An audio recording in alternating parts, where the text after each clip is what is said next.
Coming in at number 10, Philip Stone, Delbert Grady. Arguably one of the creepiest characters in The Shining is Delbert Grady, with the infamous bathroom scene opposite Jack Nicholson going down in cinematic history as one of the most unnerving horror scenes in history. If you've seen The Shining, you will also know that Delbert Grady murdered his twins with an axe, aka the imagery we see in the hallway scenes with Danny Torrance. Aside from The Shining, the actor starred in 2 more Stanley Kubrick films, A Clockwork Orange and Barry Lyndon. He was also a prolific stage and TV actor, appearing in the legendary British show Coronation Street before sadly passing away on June 15, 2003 at the age of 79. Coming in at 9, Joe Turkel, Lloyd the bartender. Lloyd the bartender is arguably one of the creepiest characters in all of The Shining. Maybe it's his slicked back hair, maybe it's his creepy velvet suit. No one should wear velvet. Prior to landing the role as Lloyd, Turkel starred in The Killing and Paths of Glory, both works of Stanley Kubrick. Following The Shining, he went on to star in Blade Runner as Dr. Eldon Tyrell and appeared in the episode of Miami Vice and Tales from the Dark Side. Coming in at 8, Barry Nelson, Stuart Ullman. Barry Nelson played the role of Stuart Ullman, the hotel manager of the Overlook Hotel in The Shining, who hired Jack Nicholson as the inn's winter caretaker before horror ensued. Following his role in the movie, he went on to star in Island Claws, Poltergeist, and an episode of Murder, She Wrote, before sadly passing away on April 7, 2002 in Pennsylvania.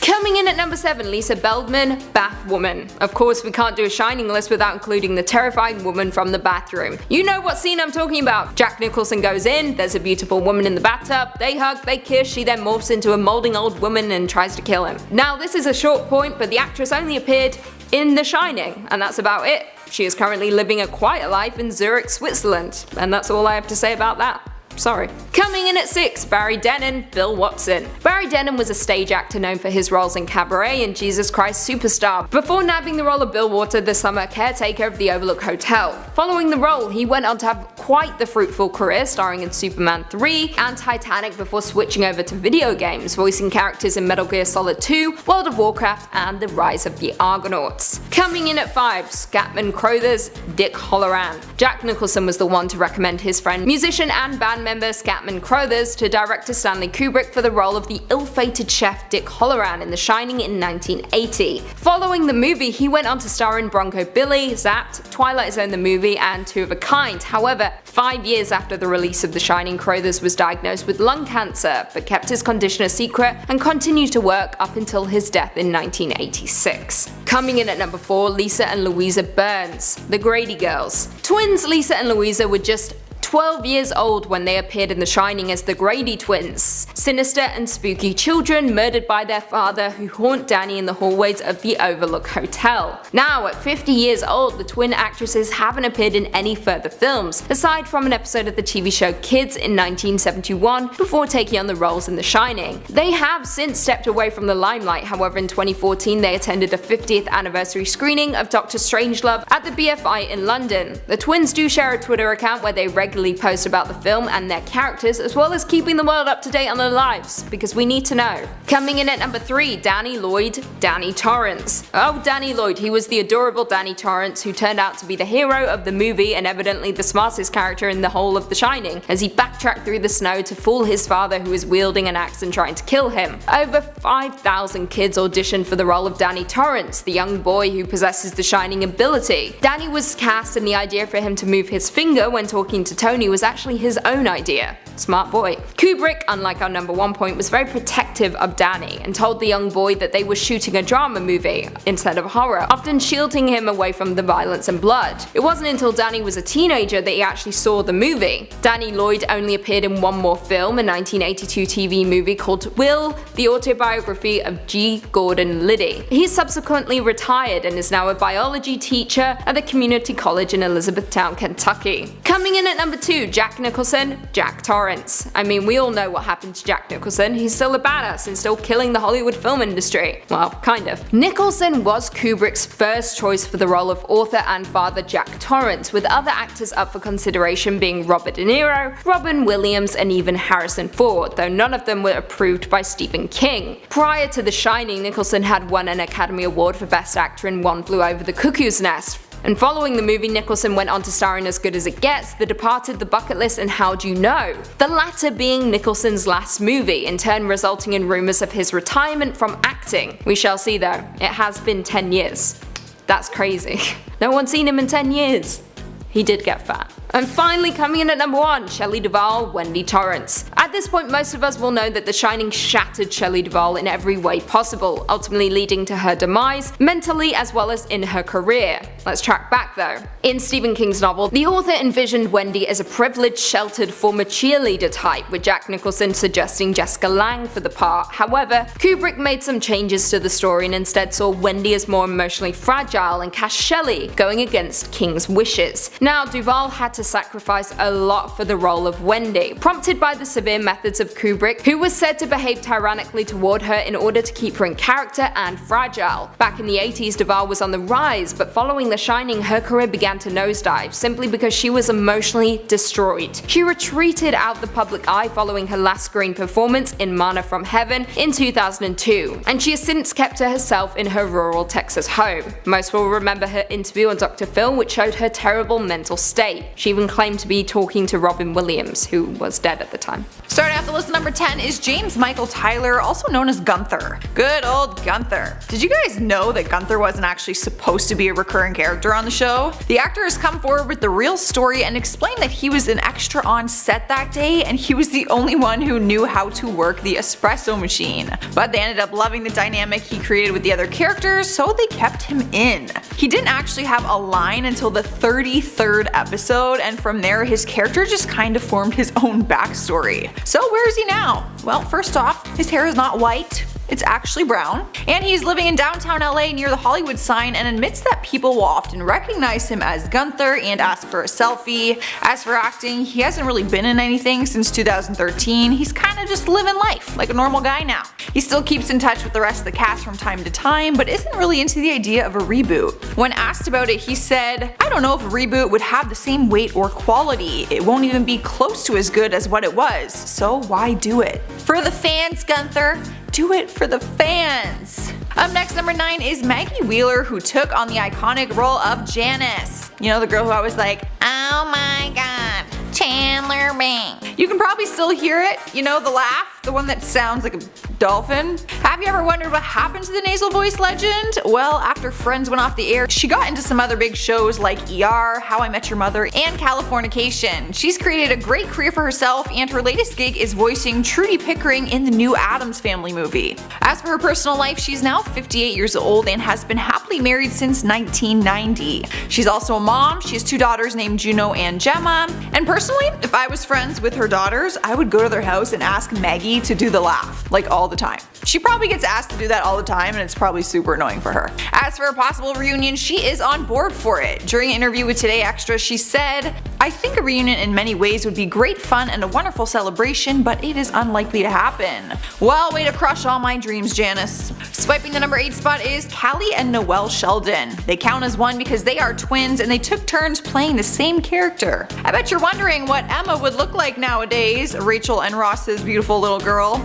The twins are now 17 years old, and when Friends celebrated their 25th anniversary back in September of this year, they posted some old pictures from their time on set. One picture showed Emma looking happy, surrounded by Jennifer Aniston, Courtney Cox, and Lisa Kudrow.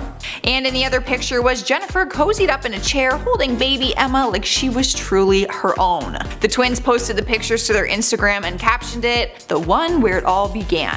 So what are the teenagers up to now? They are pursuing an acting career and recently starred in Jordan Peele's latest thriller movie, Us. When it comes to Friends, they confess that they don't actually remember being on the show, obviously, because they were babies, and they said that they weren't actually allowed to watch the show until they were 13 years old. But their mom was on set with them every day and said, "Everyone was really nice to Noelle and Cali and treated them like princesses on the set." How cool would it be to walk around saying that you were Rachel Green's daughter? I'm so jealous of that. That'd be so cool. I would totally play that up in high school. And our number 7 spot is Giovanni Ribisi, but you would know him better as Frank Buffet, Phoebe's weird high-strung brother, or just high. There's no denying he played the part perfectly, and since leaving the show in 2003, he has had a very successful acting career. His resume is filled with a ton of different movies and television series, some of them being My Name is Earl, Ted, Entourage, and Avatar. That is right, he landed himself the role of Parker Selfridge in one of the biggest grossing movie series of all time. So he's done a lot better than Frank Buffet probably did.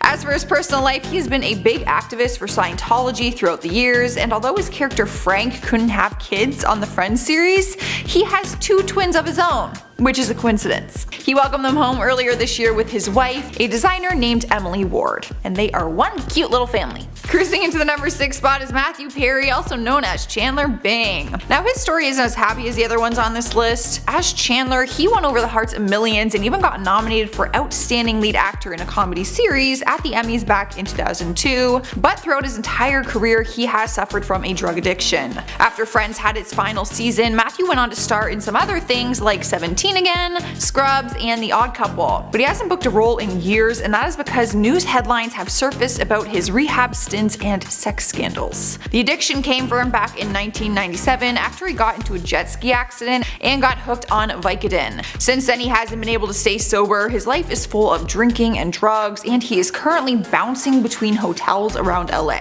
We would be lying if we said he wasn't looking a little rough these days. He just turned 50 a few months ago, and he looks like a different person in the pictures. He did appear in Jennifer Aniston's epic Instagram picture where the cast was all reunited and hanging out, but when asked about doing a reboot, he says he doesn't want it, only because he has this fear that no one will care anymore. He said, "I have this nightmare that we do Friends again and nobody cares. The thing is, we ended on such a high, we can't beat it. Why would we go and do it again?"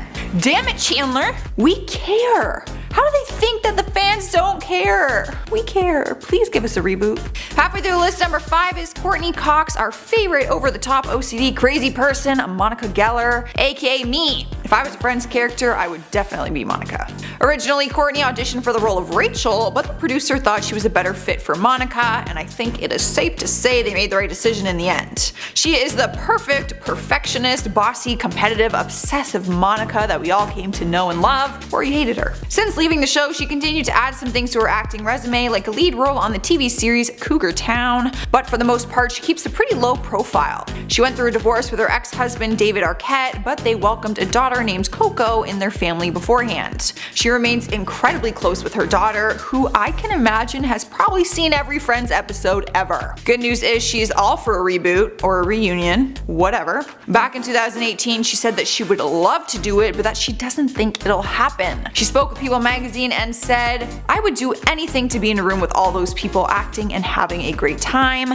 but I don't see it happening. I am personally crossing my fingers that she is wrong about that." Up next, number 4 is David Schwimmer. He played Ross on this series, Monica's brother and Rachel's boyfriend, an ex-boyfriend, depending on if you believe that they were on a break or not. Since the series ended, he's had other roles like the voice of Melman in Madagascar, TV series American Crime Story, and currently he's playing Noah Broder in Will and Grace. So he's still acting, and he's been able to keep a successful career ever since then. In his personal life, he has been married to Zoe Buckman since 2010, so it looks like he had more luck than Ross when it comes to marriage. And like his character Ross, he is also a dad. He has a beautiful daughter, but she's still too young to fully understand just how big of a deal her dad really is. But he doesn't think a Friends reunion would work. When speaking to Megyn Kelly today, he explained and said, "Look, the thing is, I just don't know if I want to see all of us with crutches and walkers. I doubt it, I really doubt it." Why is everyone so negative about this reunion or reboot? Have a little faith. I would love to see all of you in a walker, a wheelchair. You could be on a deathbed and I'd still want to see you. I don't even care if they all died in the series. Like, let me just see you one last time. Alright guys, in our 3rd spot is Lisa Kudrow, but the world knows her as Phoebe Buffay. Her hilarious character won over our hearts as she played the part-time masseuse and horrible self-taught musician. After the series ended, she still continued to act and even went on to produce, write, and star in HBO's comedy series called The Comeback. She's also one of the executive producers of the TLC reality show called Who Do You Think You Are? But when she's not producing, she is busy booking any acting roles that she can, and she's also busy being a mom. She's been married to Michael Stern since 1995, and they had one son together named Julian. He is 21 years old now, so we can assume that he has watched the entire series by now. But we have another non-believer when it comes to doing a reboot or some kind of reunion. In 2018, she was asked if she wanted to do a reunion, and she said, It would be fun, but what would it be about? Think about it. The thing we liked best about the show was that they were 20-somethings and they were their own family. Now they all have families, so what are we going to watch? We would watch your families! I was just saying to Chris, I think it'd be just as entertaining to see the cast as parents. Who agrees with me? Tell me in the comments. In spot number 2 is Matthew LeBlanc, but most people call him Joey Tribbiani. If I had to guess, I would say he is a fan favorite character for a lot of people. His ridiculous sense of humor and the fact that he is a struggling actor who gets crappy roles and just eats a lot of food all the time. After his success on Friends, his character actually got its own spin-off show called Joey. It lasted 2 seasons and then got cancelled in 2006, and we didn't see Matt again for 5 years. But he started to make his way back into acting in 2011 when he starred on episodes. He even won himself a 2012 Golden Globe for Best Actor in a TV series. You can currently find him taking the lead as Adam Burns in the TV series called Man with a Plan. He's doing really well for himself as an actor, to say the least. He was once married to Melissa McKnight, but they got divorced in 2006, but the two of them share a beautiful daughter who is now 15 years old. So, what does Joey think about bringing Friends back? No, and he is blunt about it. He told Mail Online earlier this year, I quote, "I don't want to do it, simple. I think it's better for people to just leave it." Well, if Joey was my favorite, he is not anymore. In our number 1 spot is the one and only Jennifer Aniston, who played Rachel Green throughout the 10-year series. When she first auditioned for the show, the producers had her try out for the role of Monica, but they made the switch after feeling that Courtney was better for it. Unlike the other cast members, we don't really need a big update on what she's up to now, because after Friends ended, she just transformed herself into a big movie star. We know what she's up to because she's all over our big screens. She is one of the highest paid actresses in Hollywood and earned a star on the Hollywood Walk of Fame back in 2012. Her latest role is Alex Levy in the brand new TV series called The Morning Show.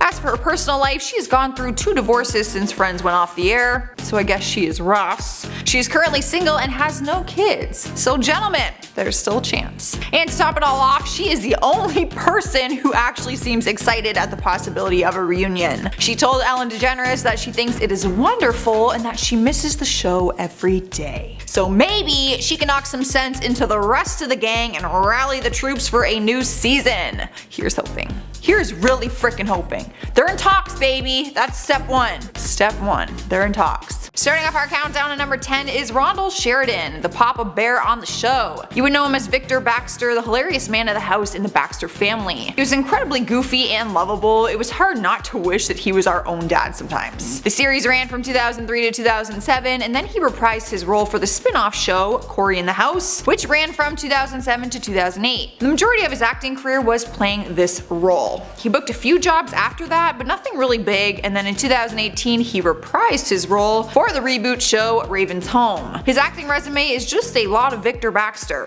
If it weren't for that role, it's kinda hard to say where his career would be right now, but he did put his talent and humor to good use. He became a comedian. He does stand-up comedy shows across the US, and he's landed some gigs on comedy TV and Just for Laughs. As for his personal life, he is now 61 years old and is currently single as far as we know, and although he was a big family man on the Disney series, he doesn't have any kids of his own. Next up at number 9 is Kaymah. She played the mama bear on the TV show and took on the role of Tanya Baxter, wife and mom of the Baxter family. She was definitely the one to keep the family in line, and fans were upset when she suddenly disappeared from the show. She played Tanya from 2003 to 2006, but during the 4th and final season, she was nowhere to be found. Rumors started claiming that she grew sick of her role, but later on it was revealed that there were 2 major reasons she left, and it had nothing to do with her being bored of the show. One was because her contract was actually only for 3 seasons, and the second was because when the 4th season came out, her grandmother was suffering from Alzheimer's disease and she became her caregiver. Her acting career did continue after that. She appeared in Sharknado 4, There's Johnny, and What Happened Last Night. Sadly, we did not see her in the Raven's Home reboot. She is now a writer and has published 2 books of her own, and she's also doing all sides to film. She's acting, producing, and directing.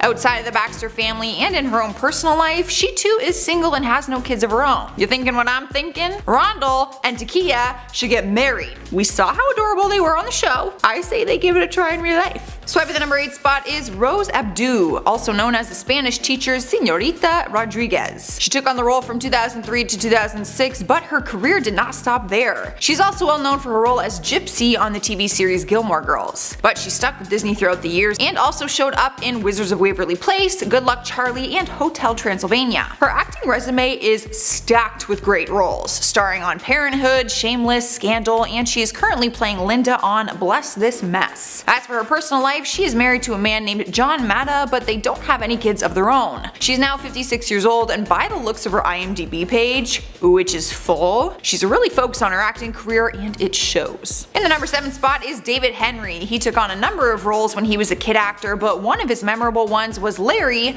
Corey Baxter's best friend. He starred on That's So Raven from 2004 to 2007, and then later went on to play Justin Russo in Wizards of Waverly Place. Most people know him from that show, so they often forget that he was in That's So Raven. But his career did move forward outside of Disney, and he starred in How I Met Your Mother from 2005 all the way until 2014, and also movies like Grown Ups 2 and Paul Blart Mall Cop. In recent years, his acting career has slowed down, and that might be because he found himself in some trouble with the law, and also he started a family. In September 2018, he was arrested and charged at the LAX airport for carrying a loaded gun, which apparently wasn't intentional. He apologized for the incident on Twitter, but was still charged on 3 counts. Good news is he got married to Maria Cahill in April 2017, and they have a beautiful daughter named Pia Francesca. It seems like he's busy with his new family, which could be why he hasn't appeared in the reboot. At number 6, we have Jonathan McDaniel, also known as Raven's high school boyfriend that we all had a major crush on.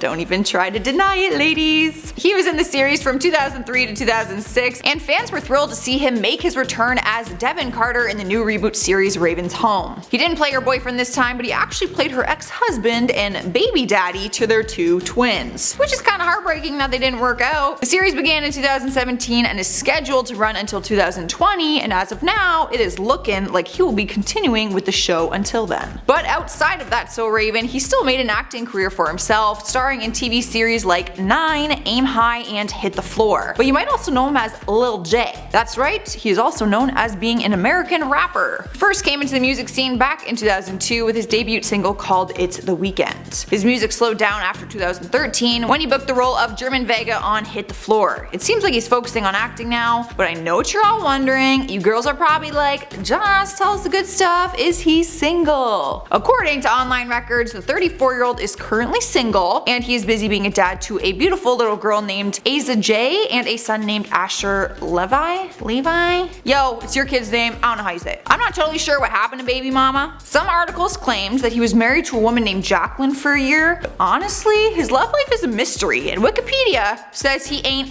ever been married, and I trust Wikipedia. Do you? Halfway through the list, number 5 is Adrienne Bailon. You might know her from the Cheetah Girls, but before she was one of Raven's Cheetah sisters, she was playing her enemy on That's So Raven. She took on the role of Elena Rivera, and some people probably love to hate her. Raven and Elena were best friends until 4th grade when Raven won the lead role in the school play. From there on out, they fought about everything, but mostly for the attention of her man. Boy drama. Typical. She was only on the show from 2003 to 2004, and when it ended, she went on tour with the Cheetah Girls, and that's pretty much what she's known for. Well, that, and for being Rob Kardashian's ex-girlfriend. But now she is working on her own digital show called Wear It Well. She created the show in hopes to help women get comfortable in their own skin. It's a daytime show that follows her and her girlfriends as they try to find the perfect fit in clothes. As for her personal life, she got married to a gospel singer named Israel Houghton in 2016. He has 4 kids of his own from his previous marriage, so technically Adrienne does have kids. As for her own, she opened up in 2018 about her struggles to get pregnant. So here's hoping things get better for her and she can become a mama herself. Here we are, number 4 with Kyle Massey. He's best known for playing Corey Baxter, Raven's little brother. Fans adored his hilarious character so much that he even got his own spin-off series called Corey in the House, which ran from 2007 to 2008. His acting career started to slow down after that, but we did hear his voice in the series called Fish Hooks from 2010 2011 to 2014. More recently, he started making headlines, but not for good reasons. He got into some serious legal issues after being sued for allegedly sending sexual explicit material to a 13-year-old girl. He is 28 years old now, and apparently he sent explicit texts, videos, and photos to a teen in December 2018.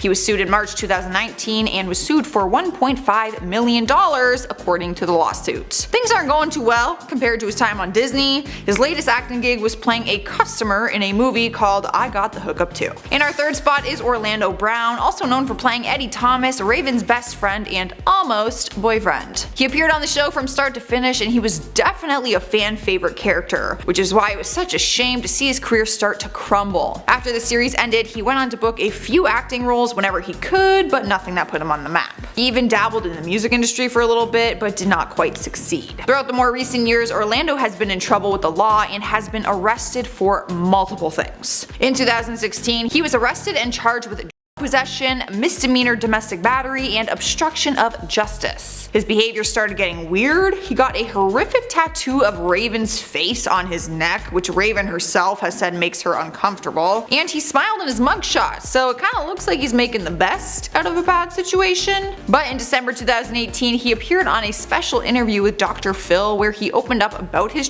addiction while also denying it. He also wore these really strange green alien eye contact lenses, and he refused to get treatment from Dr. Phil. He was making claims that he already went through rehab and does not want to go back. In the Strange Appearance, which you can watch on YouTube, he said he was 4 years sober, that Michael Jackson was his father, and that he has 4 kids that he's never met. It was the last time we saw him, and genuinely, I am just wishing him the best, and I hope that he gets some help. Like, I'm actually being genuine about that. Moving on to number 2 is Annalise Vanderpool.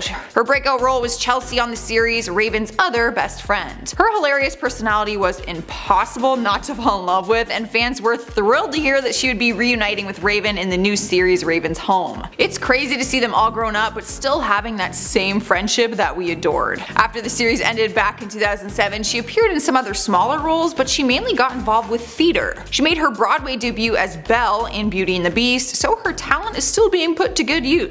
But she has also made some rough headlines throughout her career. She was arrested for a DUI in LA back in 2006 after she swerved into a parked car, which then slid and hit 2 other cars. Her blood alcohol levels were more than twice over the legal limit, and she was ordered to go on probation for 36 months as well as pay her fines and assessments. She too spent some time in treatment. But luckily, she's been able to turn her life around and continue to pursue a career. The 35-year-old is a single lady with no kids, so anyone who had a crush on her back in the day, now's your chance. She looks good. In our number 1 spot is the one and only Raven-Symoné. She took on the title role in the series, and let's be honest, she made the show what it is. I am convinced that no one could play the part better than she did. The show has become a staple for Disney, and many kids spent years idolizing her, not only for the TV series but also for being a member of the Cheetah Girls. But after That's So Raven ended, she did not go on tour with them and instead just continued to pursue an acting career. We didn't see much of her compared to what we were used to. She got a role in the TV series called State of Georgia back in 2011, and then it kinda got quiet. It was a thrill to see her make her way back into the spotlight after appearing in the TV series Blackish, and then later announced the Raven's Home reboot. But behind the scenes, a lot has gone on in Raven's personal life. She came out as gay back in 2014 and continued to fight for the rights of the LGBTQ community. But later she told Oprah that she did not want to be labeled and just wants to be seen as, I quote, a human who loves humans. We're thrilled to have her back on our screens, and this time she is better than ever. From 2013 to 2018, Raven enrolled in the Academy of Art University, where she graduated with a degree in fine arts. So even though we didn't see her for a little while, she was still passionate about her future in acting. But we are happy to have her back.